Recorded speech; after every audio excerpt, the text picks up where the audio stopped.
Salut à toutes et à tous et bienvenue dans cette vidéo où aujourd'hui on va parler des fusils à répétition de tireurs d'élite de l'armée française et évoquer ensemble la série des fusils FR, soit du FR-F1 au FR-F2. Depuis 1949, la France possédait un fusil semi-automatique permettant trois choses. Servir en tant que simple arme de fantassin, servir pour le tir à la grenade et servir en tant qu'arme de tireur d'élite, avec une lunette. Mais finalement, l'arme n'excellait pas dans ce dernier rôle. Nous sommes alors en 1962 et le programme pour une nouvelle arme dédiée exclusivement au rôle de tireur d'élite démarre. Il faut noter que ce concept est nouveau, car jusqu'à présent, toutes les armées du monde ont pris le fusil de base du fantassin pour le transformer avec une lunette. Mauser 98K, Mosin Nagant, Springfield 1903, Lee Enfield, etc. Cela n'enlève en rien l'efficacité avec lesquelles ces armes ont pu être utilisées, mais il ne s'agit pas non plus d'armes conçues et pensées exclusivement pour le tir de précision. Au début des années 60, quelles sont les armées qui détiennent de véritables armes de tireurs d'élite? La Suisse avec son mousqueton 31-55, l'URSS avec son SVD adopté en 1963. On peut se dire que la France, avec son idée de créer une nouvelle arme dédiée exclusivement au tir de précision, est en avance sur son temps, et comme souvent, précurseuse dans le domaine de l'armement. Ce qui était reproché au MAS 49-56, c'est que son action ne permettait pas un tir de précision.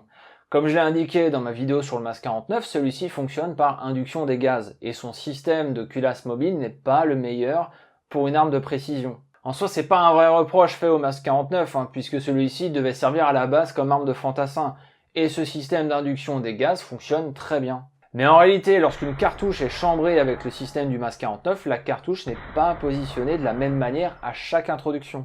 Le système manque de régularité et nuit au groupement des impacts, phénomène qui est atténué avec une culasse verrouillée manuellement. L'autre point, c'est que l'ergonomie globale du MAS 49-56 n'est pas adaptée non plus pour le tir de précision. Il n'y a pas de poignée pistolet, ce qui augmente vraiment le confort lors du tir et du lâcher sur la détente, et la lunette reste trop haute sur l'arme, car il fallait laisser la possibilité au tireur d'utiliser le cran de mire standard. Pour concevoir ce nouveau fusil, les ingénieurs militaires vont repartir sur le dernier fusil à verrou utilisé dans l'armée française, le MAS 36. Attention, le FR-F1 n'est pas un MAS 36 qui aurait simplement été modifié. Non, mais les ingénieurs vont partir de cette base, s'en inspirer pour redessiner entièrement une nouvelle arme. Aussi solide soit-il, le boîtier du MAS 36 ne possédait pas les caractéristiques requises pour le tir de précision. Il sera repris entièrement et renforcé. Ce qui fait qu'aucune pièce ne soit interchangeable entre les deux modèles et le FR-F1 est bien une arme nouvelle. Le MAS 49-56 laissait la possibilité d'insérer des clips, même avec l'APX 806 montée dessus, au détriment de l'ergonomie entre la tête du tireur et la lunette. Sur le FR-F1, pour avoir une meilleure ergonomie, la lunette est descendue au maximum pour être la plus proche du canon, ce qui ne permet plus d'utiliser des clips. À la place, un chargeur de 10 cartouches sera placé sous le dessous de l'arme. La lunette restera à l'APX 806. Néanmoins, le réglage de celle-ci sera amélioré au niveau des clics pour être plus précis, car il faut se mettre au niveau du FR-F1 qui est bien plus précis que le MAS 49. Cette nouvelle version est l'APX 806 bis, avec une tourelle d'élévation calée sur la chute de la balle de 7,5 par 54. Le montage de la lunette est aussi numéroté à l'arme. À noter que dans le cahier des charges initial du projet, l'arme devait tenir sa cible jusqu'à 600 mètres. On peut donc comprendre que l'APX 806 fut maintenue. Et pourtant ce niveau fut dépassé car le FR-F1 tient largement sa cible jusqu'à 800 mètres. On peut même dire que cette lunette limite les capacités de l'arme. Des lunettes pour la visée nocturne seront aussi disponibles avec l'OB25 ou DIPT 9C, originellement prévues pour les lance-roquettes anti-char LRAC de 89 mm. Viendra ensuite plus tard l'OB50. En cas de besoin, la lunette peut être démontée et un cran de mire et un guidon sont disponibles pour une visée plus simple. Côté ergonomie, le FR-F1 dispose d'une poignée pistolet permettant au tireur d'être beaucoup plus confortable lors du tir. Un appui-joue est disposé sur la crosse ainsi que des cales pour la longueur de celle-ci en fonction de la morphologie du tireur. Le fût est assez court afin de gagner en poids. Enfin, un bipied fixe est disposé le long du fût. Au bout du canon, un cache-flamme a été installé afin de limiter au maximum le risque pour le tireur d'être repéré lors du tir. Il y a aussi une bague à l'avant qui permet un ajustement des vibrations du canon lors du tir. En fait, lors de compétitions internationales, les militaires français ont observé que les Russes tiraient toujours avec la baïonnette montée sur leur Mosin Nagant. Cela compensait les vibrations et améliorait la précision du fusil. On parle dans ce cas-là d'harmonisation du canon afin de limiter les différences de vitesse entre deux cartouches tirées. Il s'agit de détails qui pour les tireurs à longue distance ont de grands impacts. Enfin le calibre, le 7.5 par 54 masse. Et oui, nous sommes en 1966, le FR-F1 est adopté par l'armée française et le calibre reste le 7.5 par 54. Vous allez me dire qu'il n'y a rien de choquant étant donné que les MAS 49-56 le sont aussi. Oui, mais la France faisait partie de l'OTAN depuis 1949. Certains vont peut-être me dire que De Gaulle fait quitter la France de l'OTAN aussi en 1966. Oui, mais le FR-F1 était un projet depuis 1962. Il a été adopté en janvier 66. Or, De Gaulle fait son annonce de quitter l'OTAN en février 66. Donc, ça ne tient pas. D'autant que cela n'enlève en rien le fait que le 7.62 OTAN reste le calibre de l'avenir et que la France reste alliée avec les États-Unis. Le choix logique aurait dû se porter sur le 7.62 OTAN et non sur le 7.5 par 54 masse. En fait, les tests ont été faits dans les deux calibres. Les résultats en cible semblent avoir été similaires. La décision de rester en calibre 7.5 par 54 est assez obscure car certes, d'un côté, les MAS 49-56 le sont encore, mais de l'autre, les AAT-52 ont déjà subi la transformation depuis 1962 pour devenir l'AN-F1 en 7.62 OTAN. A noter tout de même qu'une courte série de FR-F1 fut chambrée en 7.62 OTAN à destination de la gendarmerie. Le FR-F1 sortira en 3 versions, les modèles A, B et C. Le modèle A est la version militaire, celle que l'on voit souvent, équipée de son APX 806 et chambrée en 7.5 par 54 masses. Le modèle B est un modèle A transformé pour le tir de compétition. À la place de l'APX 806 se trouve une hausse spéciale à huton et le guidon est changé. Pour faire un modèle B, il y a une sélection parmi tous les modèles A d'un régiment pour déterminer quels sont les modèles les plus précis. Le modèle C serait la version civile du FR-F1 chambrée en 708 Remington. Je dis serait car en fait le projet n'a jamais vu le jour. L'arme était destinée à la chasse, mais finalement n'était pas en adéquation avec le marché et les besoins réels des chasseurs en France. Le FR-F1 est un excellent fusil de précision. Ce qui rend son caractère excellent, c'est que dès le début du projet, le fusil a été développé comme fusil de combat, mais aussi comme fusil de compétition. Le niveau d'exigence était donc dès le départ très élevé. Quand le FR-F1 est arrivé sur les pas de tir de la Coupe Leclerc en 1966, il fit grande impression auprès des autres nations et gagna la coupe. L'exploit fut renouvelé l'année suivante. Le FR-F1 fut en service de 1966 à 1985, il connut le Tchad, le Liban, Kolwezi, mais aussi des missions au sein du GIGN. La plus emblématique est sans doute celle de Djibouti en 1976 et qui illustre parfaitement la doctrine d'emploi de ces fusils à verrou, qui certes ne sont pas en semi-auto et donc ne permettent pas de soutenir un feu, mais au contraire permettent un tir de précision unique, fait pour neutraliser directement la cible.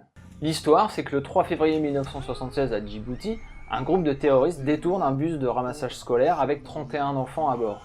Le bus est stoppé à quelques mètres de la frontière avec la Somalie et est encerclé par des troupes de parachutistes de la Légion étrangère.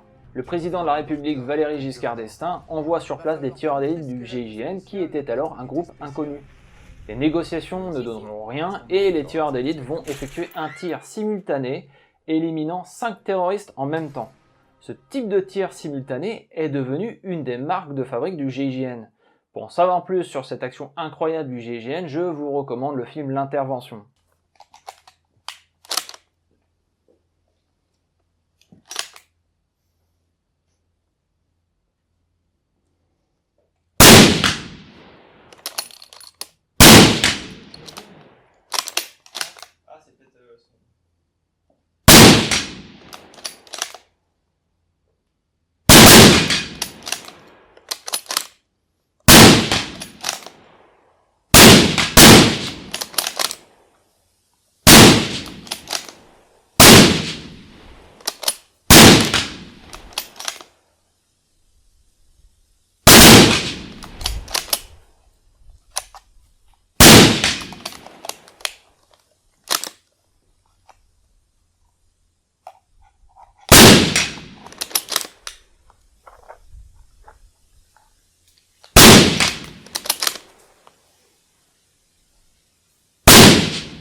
Malgré ses qualités indéniables, le FR-F1 possédera quelques défauts, qui seront corrigés par son remplaçant, le FR-F2. Le FR-F2 est très facilement reconnaissable avec son fût thermique entourant le canon.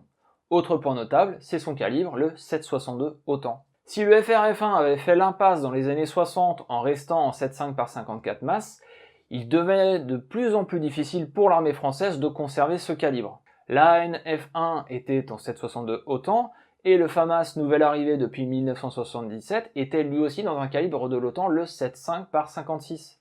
Il fallait donc trouver une solution pour le fusil de précision. Comme je l'ai déjà dit, initialement le FR-F1 avait été développé aussi en 7,62 autant, donc le calibre était déjà connu. Mais les convertir dans ce calibre n'était pas forcément aisé. Les premiers FR-F2 sont en réalité des FR-F1 qui ont été transformés avec changement du canon, de l'extracteur et du chargeur pour le calibre 7,62 autant. Le canon qui comportait 4 rayures en 7,5 par 54 en comporte désormais 3 avec le 7,62 autant. Sa longévité est exceptionnelle. Le cahier des charges prévoyait que le fusil conserve sa précision pour 10 000 coups et cela fut largement atteint puisqu'il est constaté que le canon conserve encore 90% de sa précision jusqu'à 20 000 coups. Le FR-F2 tient le neuf de la C50 à 200 mètres, même après 10 000 coups au compteur. Le bipied a été amélioré car celui du FR-F1 n'était pas assez flexible et ne permettait pas, par exemple, de suivre des cibles mobiles. Le problème fut réglé avec un bipied très flexible, presque situé au point d'équilibre de l'arme. Si cela donne une grande liberté de mouvement latéral et en inclinaison, malheureusement ça augmente l'instabilité lors du tir de précision. Chaque mouvement du tireur se traduit par un mouvement, même minime, sur la bouche du canon, et donc conditionne le point d'impact. Il y a une réelle répercussion des mouvements sur la précision de l'arme.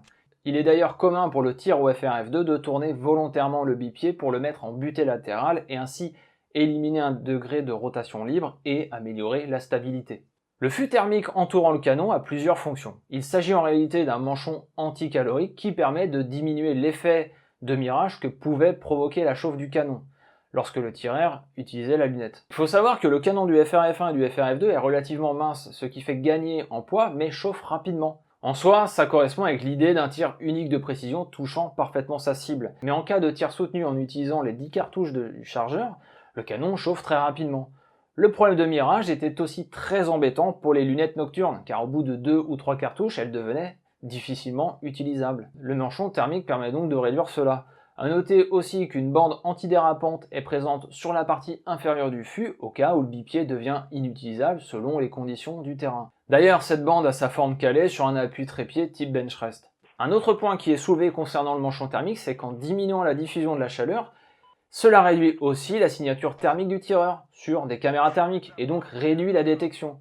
Mais au final, cette partie ne fut jamais vraiment utilisée sur le terrain car l'armée française de l'Irak au Mali n'aura jamais combattu d'armée équipée de ce type de matériel de détection. La crosse du FR-F2 reste identique à celle du FR-F1 avec des cales de crosse en bois numérotées au fusil. Concernant les optiques, l'adoption d'un nouveau calibre devait mettre en place une nouvelle lunette.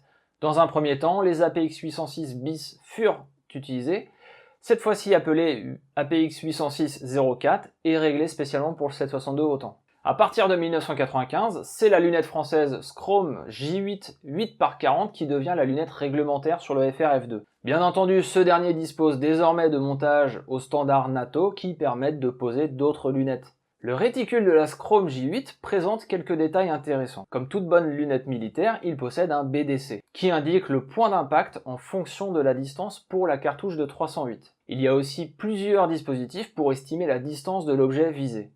Il y a une série de références visuelles qui doivent être mises en rapport avec une cible à taille humaine. Selon le rendu de la référence visuelle sur une cible humaine, on peut déterminer la distance de l'objet visé. En général, une cible humaine puisqu'on reste sur une arme de guerre. Théoriquement, cela permet au tireur de se passer de spotter. Ça fonctionne ainsi. Le tireur trouve une cible à taille humaine. Ensuite, il place la référence visuelle dessus. Il estime ainsi la distance à laquelle se trouve la cible.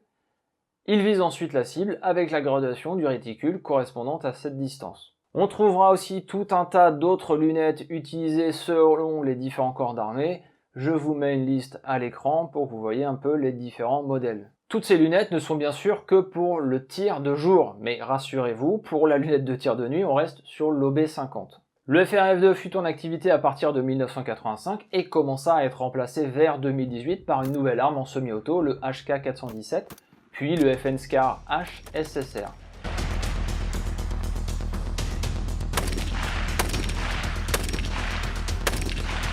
Il fut utilisé en Irak, en Afghanistan et bien sûr au Mali. Le FR-F2 existe en deux versions, le modèle A et le modèle B. Comme son prédécesseur, le modèle A désigne la version militaire et le modèle B désigne la version de compétition avec un dioptre.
Impossible de parler des fusils FR sans aborder les versions G1, G2 et G3. Si le FR-F1 prend comme base le MAS 36 pour refaire complètement une nouvelle arme, là pas de doute, la série des fusils FRG est vraiment basée sur le MAS 36. À partir des années 90, le Giat va proposer le FR-G1. Il s'agit de reprendre un véritable boîtier de MAS 36 sans modification, autre que de le passer bien entendu en 762 autant, et de le compléter avec la monture en bois du FR-F1. Le bipied peut être celui du FR-F1 ou du FAMAS, et le chargeur est récupéré à partir du MAS 49-56. En fait, l'armée de l'air voulait des FR-F2, mais l'outillage pour usiner des boîtiers n'était plus en place et il n'en restait pas en stock. D'où l'idée de simplement repartir sur des boîtiers de MAS 36. Le FR-G2, lui, sera utilisé par l'armée de l'air, a priori pour permettre de détruire des mines ou des engins explosifs à distance. Sur la même base que le FR-G1, il emprunte son bipied au FR-F2. Il est bien entendu marqué FRG2 sur le boîtier. Enfin, le FRG3, toujours sur la même base d'éléments que le FRG1, mais cette fois-ci chambré en 708 Remington, car il s'agit d'une version à destination du marché civil. Il faut bien noter que la série des fusils G n'a rien à voir en termes de qualité et de précision par rapport au véritable FR-F1 et FR-F2.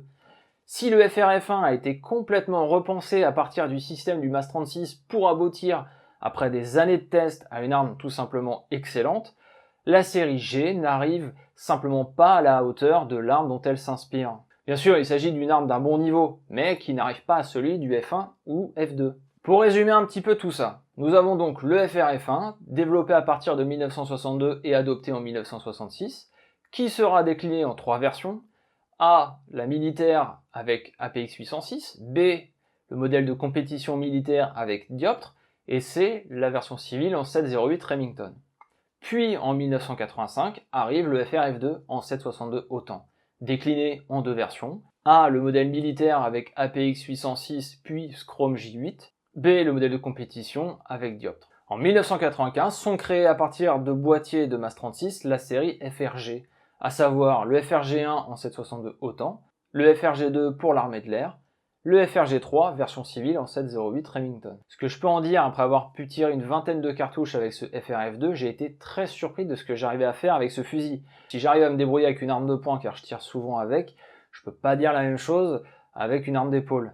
Mais là j'ai été plutôt bluffé de toucher aussi facilement le gong à 100 mètres. Certes, c'est que 100 mètres pour une arme capable de toucher à 850 mètres, mais là je vous mets un segment de tir où j'arrive quand même à toucher sans trop de problème la portière du gong, malgré mes compétences de tireur à l'arme d'épaule plutôt moyennes. Non, vraiment, j'ai pris énormément de plaisir à tirer avec cette arme, la culasse est fluide, l'ergonomie avec la poignée pistolet est bonne, la détente doit être dans les 2 kg. J'ai trouvé que c'était excellent. Il mériterait franchement d'être testé sur de plus longues distances et par un tireur beaucoup plus habile que moi pour voir vraiment ses capacités. Dans le cas présent du stand où on était, la PX806-04 fait le job.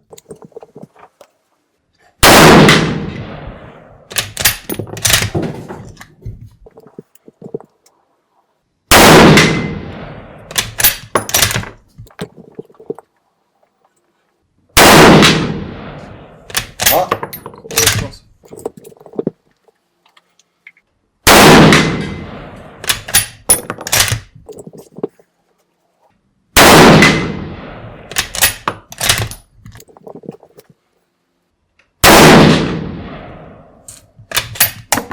Si vous voulez en savoir plus sur la série des fusils FR-F1, F2 et G, je ne peux que vous conseiller l'ouvrage de Pierre Brevard et Bruce Malin qui vous donnera absolument toutes les informations que vous voulez sur les différents modèles, les différentes versions, les résultats de précision de la phase de test et bien sûr tous les accessoires et lunettes dédiés à ces armes. Voilà, la vidéo touche à sa fin. Je tiens évidemment à remercier les 2 propriétaires de ces 2 FRF2 qui m'ont permis de vous partager ces images, qui m'ont permis de tirer avec cette arme quand même assez emblématique de l'armement français. C'est vraiment une chance de pouvoir tirer avec des FRF2 car ils ont été très récemment en fait vendus par l'armée française sur le marché civil. S'il y en aura peut-être une cinquantaine sur le marché civil français, il y en aura sûrement plus d'1 millier sur le marché américain. Donc c'était vraiment une chance de pouvoir tirer avec. Je remercie aussi le président du club qui nous a permis de tourner ces images et de tirer dans son stand durant toute cette journée. N'hésitez pas comme d'habitude à liker, partager, commenter, etc. Ça aide au référencement de mes vidéos. Et je vous dis à la prochaine.